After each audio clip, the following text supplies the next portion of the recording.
Welcome to the Stewards Enquiry on the winners' enclosure. Martin Dixon joins me once again to reflect back on what's been a really informative weekend of trials, particularly regarding the Oaks and the Derby. Do you feel that the picture is becoming a little clearer, Martin?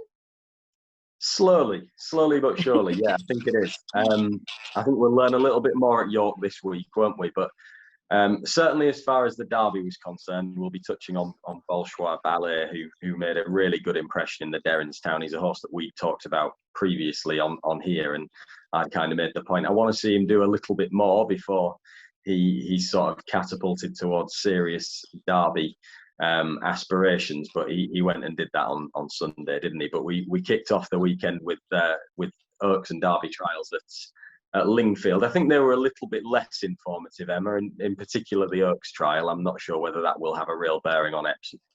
Yeah, I totally agree with you. It was won by 28 to 1 shot, trained by Archie Watch and Sherbet Lemon. Yeah, well, you've already slightly summed it up, what you think. You're not totally sure that the strength and depth to the field and the result. Yeah, no, she's obviously a good filly, a very likeable filly, and she appreciated the trip, and it was a good ride, I thought, as much as anything, to be honest, from Paul Mulrennan. The time of the race was pretty slow, very slow in comparison to the Derby trial. She was in the right position. She was never far away from a steady pace, and I thought that she was seen to good effect ultimately on the day, for all that she showed a likeable attitude and a good amount of stamina as well. I think Sherbet Lemon, the winner, stamina is going to be one of her real assets, and I'd imagine that maybe even later on in the season we could see her over a little bit further than a mile and a half. As far as the Oaks was concerned, if you were looking for one to maybe take out of the race to potentially improve again and go forward into Epsom with a little bit of a shout of hitting the frame, I would say the third horse, Ocean Road, caught the eye a little bit on the day. Now, whether the form is going to be of such a calibre that it actually has a bearing on Epsom or not, I'm not sure. But I did think there was a lot of promise in how she moved into the race. And unlike Sherbet Lemon and Sabre Forest, the first two home, she was having her first start of the season, Ocean Road, and it was possibly that just told a little bit late on as she started to tie up. That novice stakes at Weatherby's turning out to be quite a competitive race, isn't it? That Noon Star won, because of course Sherbet Lemon was fourth behind her on that occasion. I doubt any of them thought it was going to be that competitive on the day. But we then moved on 35 minutes later, the Derby trial, which was won by Third Realm, another one for Roger Berry. And when I say another one, I mean another Derby contender for him, because of course he won the D Stakes just the day before. How impressed were you with his performance, getting the better of Adaya? Yeah, I thought it was one of the better trial races that we've seen so far in Britain. I was impressed with him, as I've said already. The time was a lot quicker than the fillies race. That was in part due to the gallop generally being stronger. Carlisle Bay went out in front for Aidan O'Brien and set a good pace, and there wasn't that in the Oaks trial. So that led to an overall much quicker time than the Oaks trial. But it was an impressive move that he made off the home turn. He got into the race quite sweetly, well, very sweetly, very quickly, having been held up by David Egan. And essentially, he was just too sharp for them, too good for them, wasn't he? Adayar, the favourite, filled second spot. The pair of them pulled well clear off a good pace. And ultimately, Third Realm just had too many gears and a little bit too much class, I think, over a mile and a half for Adayar, who had no excuses on the day. He looks a stayer to me, Emma, Adayar. I would stick with him as we go into the later part of the season. I wonder if he might progress enough to become a St. Ledger candidate later on. And of course, the winner was sporting the same colours that High Rise was, who won this trial back in 1988. Roger afterwards says, look, he ticks lots of boxes. He's a very well-balanced horse. And why wouldn't they now plan on heading straight to the Derby? What about over in Ireland? You've already mentioned the performance of Bolshoi Ballet in the Derrinstown Trial Stakes. He looked pretty good, didn't he? And it's not a surprise. He's now 7-4 stroke 2-1 shot and a clear favourite for the Derby. No, this is the performance that laid down the marker for the Derby as it stands, and unsurprisingly, on the back of it, a 6-length demolition job, really, in a fast time from Bolshoi Ballet, and that catapulted him towards the very fore of the Derby betting, and understandably so. I think he's around a 7-4 shot now in most places. It might just be that ends up being a pretty big price, because that was easily the most impressive Derby trial that we've had so far, I think, from Ballet. Now, the Derrinstown in recent years hasn't necessarily had the same bearing on the Derby that it did back in the early 2000s when Aidan O'Brien started having Derby winners. But it looks like he might have got one here, I think, and I think he's the worthy shortish priced favourite as we head a few weeks before Epsom now. So the path he's taken so far is the Ballet, Derrinstown, and then of course the Derby, and the two horses of Aidan's that have done that before are High Chaparral and both Galileo. But afterwards, Aidan said he was uncomplicated, he relaxes, he quickens, and there's really not a negative on what we've seen. He's clearly very talented, and it was a more eye-catching and warming performance than anything else we've seen in the trials. I think so, yeah. I mean, he left behind him some pretty good horses, didn't he? I know Max Sweeney didn't necessarily give his running, but we know that he won a Group 1 last year. Taipan went into the race with a good reputation. Lochderg, the runner-up, is another well-bred Aidan O'Brien horse that finished second, but was no match for Bolshoi Ballet. So he quickened up really well. Story's race out extremely strongly. It was a good move off the home turn to settle the race. As I said, the time was quick. He put the race to bed in no time whatsoever, and he does look like a horse, the way that he finished off and the way that he's bred, that he's going to appreciate again going up to a 1.5 miles, and we should even see more from him over the 1.5 mile trip. So I think he'll take a lot of beating at Epsom. Okay, and then at Cork on Saturday there was a monster gamble landed in the 4:45, the handicap hurdle, in the shape of Call Me Freddie. 40-1 in the morning, 13-8. He then drifted and returned the 11-4 favourite.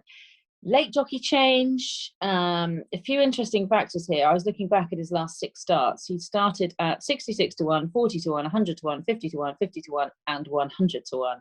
And then suddenly the money's down and boom, we see a very different performance. What's your take on it? Well, we see it. We do see it intermittently, don't we? We saw a big gamble in the UK as well. I think at Warwick on Saturday night as well. So there was a couple across the UK. Look, he was a horse with a little bit of bumper form earlier on in his career for Jed O'Keefe that you could look back right to the start of his career and say, look, he showed more than enough ability to be winning a little handicap hurdle off the mark of 85. That's what he did. He was all out, wasn't he, to land the gamble. The jockey change raises eyebrows, doesn't it? The trainer said afterwards he didn't know where the money would come from. Well, I suspect the market does speak for itself, and the result speaks for itself to some extent in this case. Yeah, it's quite hard to stomach that, isn't it? When the trainer says, I've got absolutely no idea. Well, when you look back at his last 6 performances, it was some transformation. They've actually said that the improved performance was down to the better ground. Looking ahead to York this week, the Dante meeting, again, more informative trials because you've got the Musadora for the fillies and the Dante for the colts. They are Wednesday, Thursday, Friday. Let's start with the Musadora.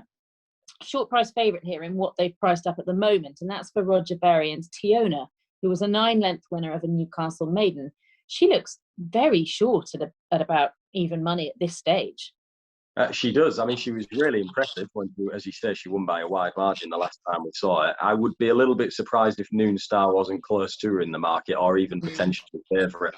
Noon Star, the filly of Sir Michael Stouts, that, as you say, that Weatherby form stacks up. She's got that exceptional pedigree. I said to you, I think after she won that Weatherby novice, that she was a filly to very much have in mind for the Oaks. I think she could well go off favourite for the Musadora, and I'd expect her to be the horse to beat, really, Emma, given the impression that she's created, the times that she's recorded, the pedigree that she's got, and the way that her form's working out. Everything suggests to me that Noon Star is a genuine Oaks candidate, and if she's that, then she wants to be winning the Musadora. Yeah, I totally agree. I thought it was a pretty standout performance when she won at Weatherby. All the form has stacked that up, and to me, she looks the one that they've all got to beat and warrants her place at the top of the market. Should be a good trial, shouldn't it, generally? Because we've got Mystery Angel, the recent Newmarket winner, in there as well. So I think, unlike the Lingfield Oaks trial, it'll probably be a genuine sort of idea of giving us real clues for Epsom. Then on the Thursday, we move on to the Dante, and fingers crossed, we see Aidan O'Brien's High Definition lined up. He was meant to go to Lingfield and didn't, because I think his bloods came back not quite perfect. So this, I think, is the plan, and will be very interesting because he was their anti-price favourite and their first string for quite a while. Yeah, it looks like it's going to be a deep race, doesn't it? The Dante, as we expect it to be. Hopefully, we do get a chance to see high definition, because he could be a genuine Derby contender to maybe shake up his stablemate Bolshoi Ballet. Van Gogh's in there as well, who ran a creditable race in the Guineas. I'm not sure whether he'll be suited by going up in trip, but I'm not sure he ran quite such a good enough race for me in the Guineas to say that he would be sort of a horse to beat necessarily in the Derby. But some other good horses in there, promising horses. Hurricane Lane might run. I don't know if McGallan of John Gosden's could end up there. Royal Champion, another for Roger Varian as well. So it looks like it could be a decent sized field, hopefully, the Dante, and it could well have a bearing on the Derby. And then the Yorkshire Cup on Friday. Looks like Sir Ron Priestley will be quite a warm order for this. He's 2 from 2 this year, having won at Nottingham, and then the Jockey Club Stakes. It was really quite impressive at Newmarket last time.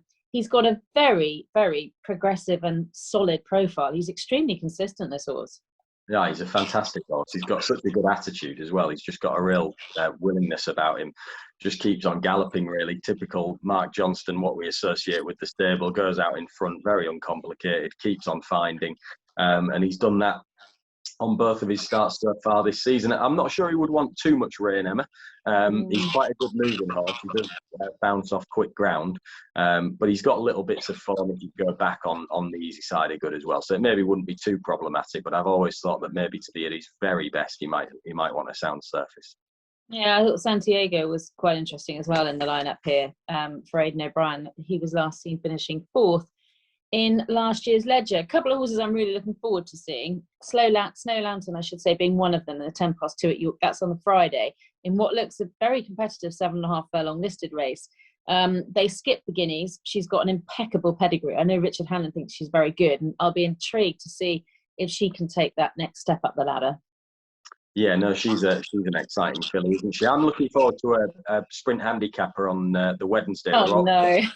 and just the 20 runners, I think it is, to work through. But there's a horse called Woven for Michael Dodds and Connor Beasley that used to be with David Simcock. Now, I always had a pretty high opinion of the horse when he was with David Simcock, and he threatened to deliver. It never quite happened for him. But he's joined Michael Dodds now, and he did make a really encouraging start for the stable recently at Redcar. He probably would have won if he'd have got a clearer run through, but he only just missed out on making a winning start for Michael Dodds that day. And I think a mark of 90 still underestimates Woven. So he goes in the 2:10 on Wednesday. Generally, I'm hoping that we will have quite a clear idea of the Derby and the Oaks at the end of it. And it's always the 3 days on the Knaves Mire. It's always a good meeting, isn't it? Oh yeah, it's always really informative, isn't it? I think in the Oaks trial, like I say, Noon Star, very much a horse to follow, to note. I think she's the real deal. I think she might well go on and have a big say at Epsom next month, and I'm expecting her to win the Musadora en route. Good stuff. Martin, thank you very much indeed, and we will talk to you probably later in the week. Yeah, thanks very much.